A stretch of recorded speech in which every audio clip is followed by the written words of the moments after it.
even if we have the entire group saying, yes, let's move that money into another property, the frustration then becomes, well, I have 45 days to identify a property.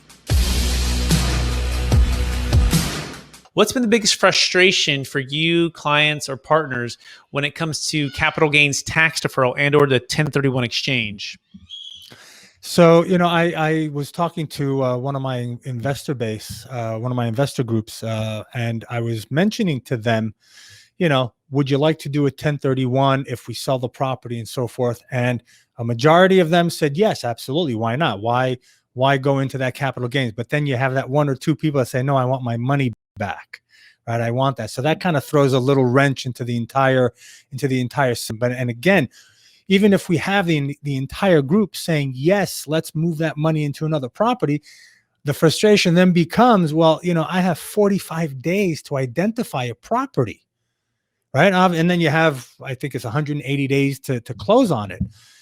But that's not a lot of time to go out and to find an asset to put their money into, because again, the shortage of inventory on the market, the influx of all these investors now from all over the world. We're not just dealing with local investors. We've got people coming in from Russia, from Canada, from Europe, from the Arabian Peninsula. They want to come to the US and buy multifamily. So it's difficult when you're, a syndicator like myself, and you're going against, the river rocks and the stones and the pebbles and all these funds and REITs that are coming in, putting in $100,000-$200,000 hard day one to buy a property. So it's very frustrating for us to do that. And we want to save our investors on the taxes, but it's hard to go about doing that. So, it's then the question comes, do we actually sell? Do we sell or do we hold on to the property, and do we continue running the property? But then I'm getting all these offers, these non-solicited offers. So it's a game, it's a juggling game. What do we do? What's the best course of action?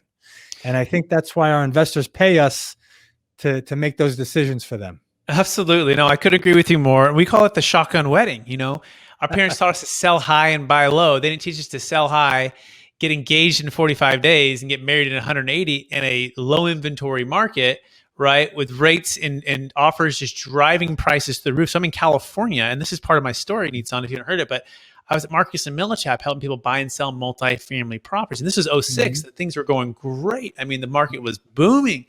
But a lot of people had, were kind of cautious or kind of, reluctantly had bought properties via the 1031 exchange because they felt that was the only way they could actually defer the tax and make sense of it. But then the 2008 crash hit, and some folks lost half, some lost everything because they had too much debt, they had overpaid, and then they're kicking themselves saying, I wish I would have just paid the tax. I knew it was a seller time to sell a couple of years ago.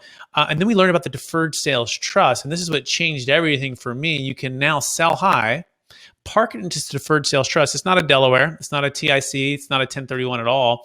And the funds can sit there, and you can put it into multiple assets, passive or active. You can put it in the stock market. But the key thing here is time is now on your side. There's no timing restrictions. There's no 45 days to identify. There's no 180 days to close. So one gentleman in 06, he sold, he put in the Deferred Sales Trust, and 5 years later, he bought his property back from the bank out of foreclosure at 60 cents on the dollar. So he sold high, bought low, all tax deferred. And by the way, you can learn more about that at capitalgainstaxsolutions.com. It's capitalgainstaxsolutions.com. But we're coaching and training more people how to do this. But most people don't know about it. So I'm curious, have you ever heard of this before, Nitzan? I have not. And I just wrote it down. I took a note, and I'm gonna investigate that. Yeah, take a peek at it. Yeah, because I think you'll find it very, very interesting.